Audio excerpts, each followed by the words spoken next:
बुलिया P शराब ते खा कबाब ते बाल हड्डां दी अग, चोरी कर ते भन घर रब दा उस ठगां दे ठग नूं ठग। खुलेआम वो मौलवियों और मुल्ला के दोगलेपन का प्रचार करता था कि राती जाग करे इबादत, राती जागन कुत्ते तेथों उत्ते।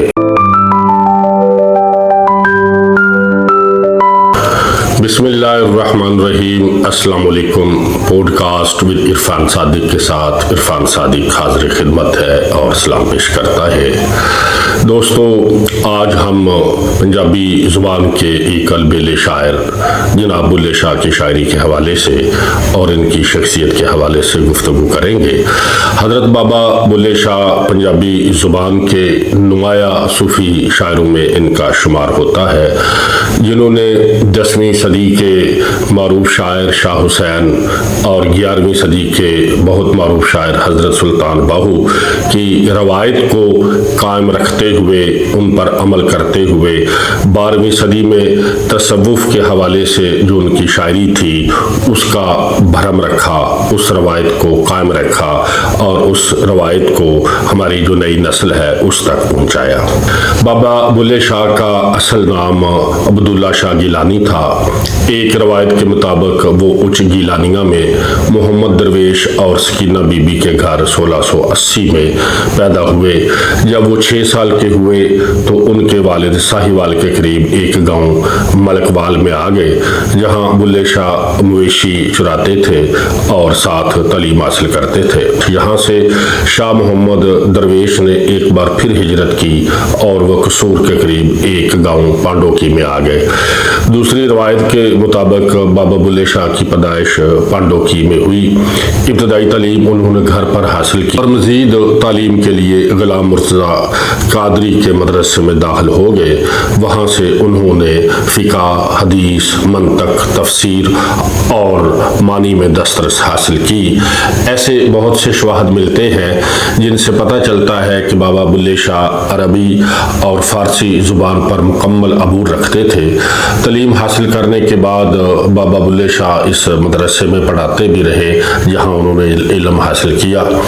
दुनिया भर के सूफियों की तरह बाबा बुल्ले शाह की शायरी का मौजू भी इश्क खुदा है। वो दोनों तसव्वुर यानी कादर मुतलिक और मुहित कुल होने पर यकीन रखते थे। अहद अहमद विच फ़र्क न बुलिया, इक रद्दी बेद मरोड़ी दा। फिर वो एक जगह लिखते हैं, ऐन गैन दी इको सूरत विच नुकते शोर मचाया। बाबा बुल्ले शाह वहदतुल वजूद पर यकीन रखते थे, यानी हर शय में खुदा मौजूद है। इसी फ़लसफ़े को अपनी एक काफ़ी में यूँ लिखते हैं कि मक्के गए गल मुकदी नाही, जेकर आप न दिलों मुकाइए, ते गंगा गया ते पाप नहीं तुलदे, पावे सो होते लाइए। हाफिज़ मुर्तज़ा कादरी के मदरसे से तालीम हासिल करने के बाद बाबा बुल्ले शाह इरफान ज़ात की जुस्तजू में लग गए। ये जुस्तजू उन्हें कहाँ ले जाएगी इसका उन्हें भी कुछ पता नहीं था। आखिर वो दिन आ गया जब हकीकत उन पर आश्कार हो गई। एक रवायत के मुताबिक बाबा बुल्ले शाह अपने घर की छत पर तस्बीह हाथ में लिए टहल रहे थे, जब उन्होंने दूर से खेतों में एक ग्वालन को पगडंडी पर चलते हुए अपने घर की तरफ आते हुए देखा। जब वो ग्वालन बाबा बुल्ले शाह के घर के करीब आई तो वहां आकर रुक गई और इधर उधर देखने लगी जैसे वो किसी को तलाश कर रही हो। इतनी देर में उसकी नज़र दीवार के पीछे पड़ी। वहाँ पर उसका महबूब उसका इंतज़ार कर रहा था। वो उसके पास गई तो उसके महबूब ने पूछा कि तुझे कैसे पता चला कि मैं यहाँ पर खड़ा था? तो उस ग्वालन ने बड़ा खूबसूरत जवाब दिया। वो कहती है कि जिन लोगों से मोहब्बत की जाए, जिससे इश्क किया जाए, उसको दिल की आंखों से देखा जाता है। बुल्ले शाह को उनकी गुफ्तगू साफ सुनाई दे रही थी। दोनों राज़ो नियाज़ में मसरूफ़ थे। ग्वालन के महबूब ने उसे कहा कि बाकी बातें छोड़ो, मुझे बहुत प्यास लगी हुई है, पहले मुझे दूध पिला दो। ग्वालन ने कहा, कितना दूध पियोगे?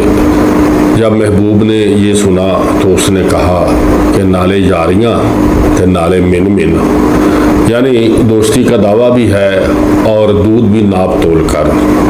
बुल्ले शाह ने जब ये जुमला सुना तो वो हकीकत को पा गए।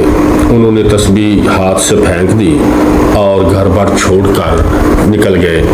फिर अहले पंजाब ने एक सूफ़ी को जज्ब मस्त के आलम में गली गली बाज़ारों में रक्स करते हुए देखा। पहले उन्होंने कसूर में एक तवाइफ की शागिर्दी इख्तियार की, फिर वो गया चले गए जहाँ उन्होंने एक माहिर रक्कास से नाच गाना और सुर संगीत सीखा और गलियों मोहल्लों में रक्स करना शुरू कर दिया।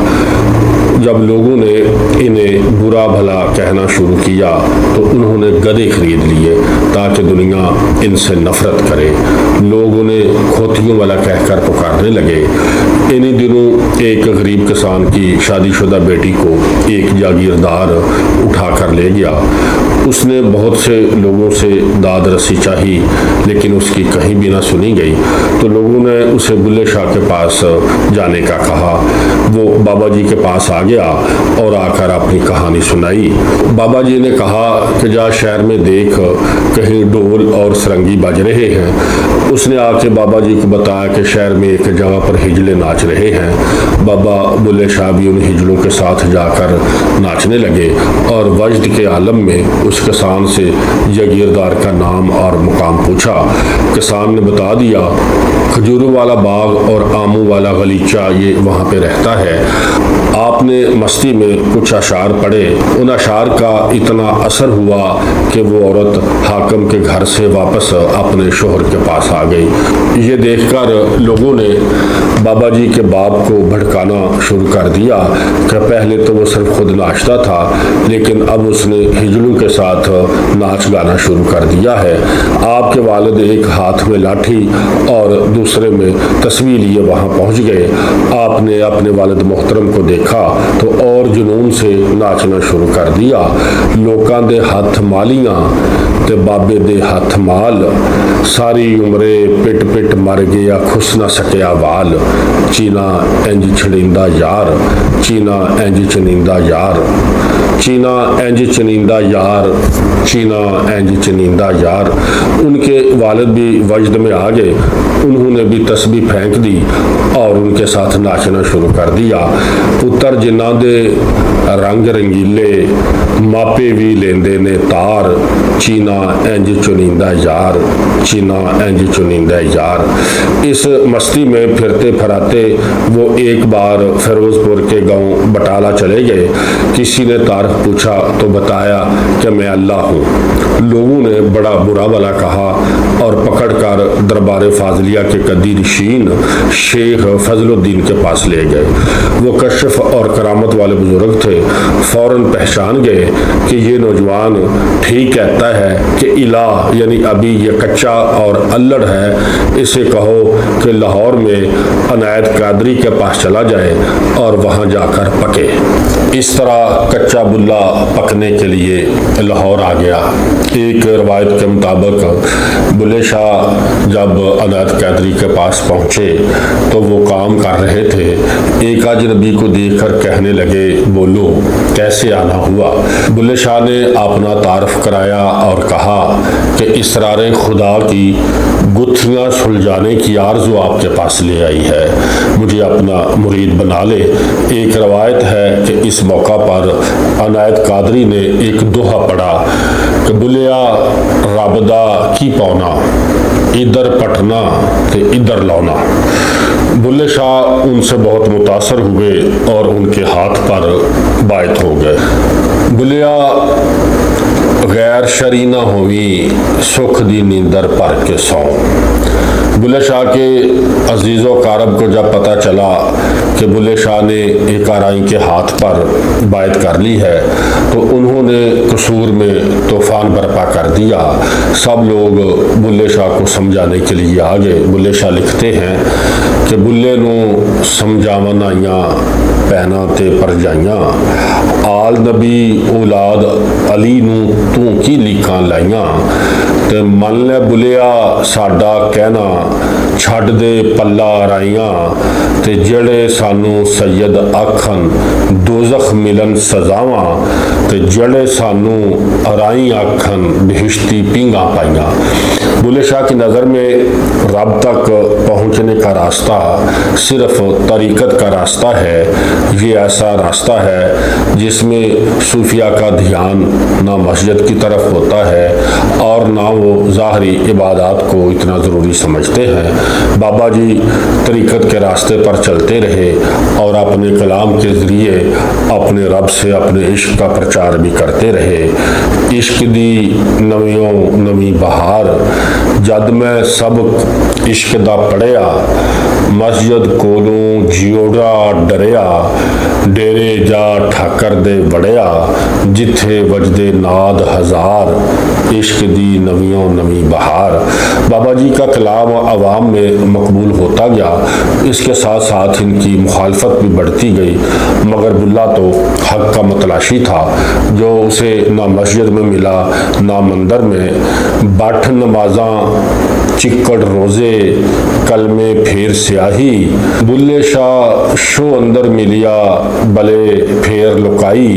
लोगों में उनकी मुखालफत बढ़ती गई, लेकिन उनको इस मुखालफत की क्या परवाह। बुलिया पी शराब ते खा खबाब। इस शेर ने पूरे पंजाब में आग लगा दी। उलमा ने बुल्ले शाह के खिलाफ फतवे देने शुरू कर दिए। इन इल्ज़ाम तराशियों का भला बुल्ले शाह पर क्या असर होना था। उन्होंने मज़ीद कहा, इश्क का रास्ता शुरू में बहुत आसान दिखाई देता है, लेकिन जैसे जैसे सालिक राहे सलूक पर चलता है ये रास्ता मुश्किल से मुश्किल तर होता जाता है। तरासी कोताही माशूक से बिगाड़ का सबब बन जाती है। यही हाल बुल्ले शाह का भी हुआ। अनायत शाह कादरी किसी बात पर उनसे नाराज़ हो गए और अपनी मजलिस के दरवाजे उन पर बंद कर दिए। बुल्ले शाह बहुत बेचैन हुए, बहुत बेकरार हुए। हुन लगन लगी की करिए, ना जीविए ते ना मरिए। इतने परेशान हुए कि अपनी ज़ात को भूल गए। वो इस कैफियत में चले गए जहाँ सिर्फ यकताई थी या यकजाई थी। इस हालत को सूफी कराम हालत फ़ना कहते हैं, जहाँ अपने नफ्स से लड़ना होता है, अपनी मैं से लड़ना होता है और अपने मन को महबूब पर कुर्बान करना होता है। अपनी मैं को महबूब पर कुर्बान करना होता है। वो कहते हैं कि बुलिया की जाना में कौन। राह सलूक में चलते हुए जो एहसासात एक सालिक को होते हैं, बुल्ले शाह ने जा बजा इन्हीं कैफियत को अपने अशार में बयान किया है। एक रोज़ शाह अनायत मस्जिद से तशरीफ़ ला रहे थे। उन्होंने बुल्ले शाह को देखा कि वो ज़नाना लिबास पहने हुए हिजड़ों के साथ रक्स कर रहे हैं। मुर्शद ने पूछा, तुम बुल्ले हो? तो बुल्ले शाह ने जवाब दिया, नहीं मैं बुल्ला नहीं, मैं पुल्लावा। वो मुर्शद के कदमों में बैठ गए और ज़ारो कतार रोने लगे। मुर्शद ने इनको माफ़ कर दिया। बुल्ले शाह ने अपनी शायरी में उस वक्त के पंजाब को खुली आंखों से देखा और पंजाब में अहमद शाह अब्दाली की तबाही का मंजर अपने अशार में बड़ी महारत से पेश किया है। दर खुलिया हशर अज़ाब दा, बुरा हाल होया पंजाब दा। लोग कहते हैं कि बुल्ला बागी था, मेरे ख्याल में वो बागी नहीं था। वो अपने अहद के तौर तरीक़ों के ख़िलाफ़ था, रस्म व रवाज का बागी था। उसमें मुनाफ़कत नहीं थी, जिसकी वजह से उस वक्त के तमाम मुल्ला पंडित उसके ख़िलाफ़ हो गए थे। लेकिन अपनी पूरी ज़िंदगी में वो इन रस्म व रवाजों के ख़िलाफ़ बरसरे पेकार रहा, क्योंकि उसमें मुनाफ़कत नहीं थी। जब वो 1785 में तकरीबन 105 साल गुजार कर फौत हुआ तो उस वक्त के मौलवियों ने फतवे जारी कर दिए कि ये काफिर है, इसका जनाजा हम नहीं बढ़ाएंगे और ना ही इसे मुसलमानों के कब्रिस्तान में दफन होने दिया जाएगा। सामीन मोहतरम, बुल्ले शाह के मुखालफीन तो सफ़े हस्ती से मिट गए, लेकिन बुल्ले शाह आज भी जिंदा है, क्योंकि वो हकीकत को पा चुका था। वो इस हकीकत को पा गया تھا اور اس حقیقت کو پانے کے لیے اس نے کس طرح کے پاپڑ بیلے یہ آپ نے دیکھ لیا۔ خواتین و حضرات، اگر آپ تاریخ اور ادب سے دلچسپی رکھتے ہیں تو ہمارے اس چینل کو ضرور سبسکرائب کریں، اس میں آپ کے لیے، آپ کی دلچسپی کے لیے بہت کچھ ہے۔ اجازت دے، اللہ حافظ۔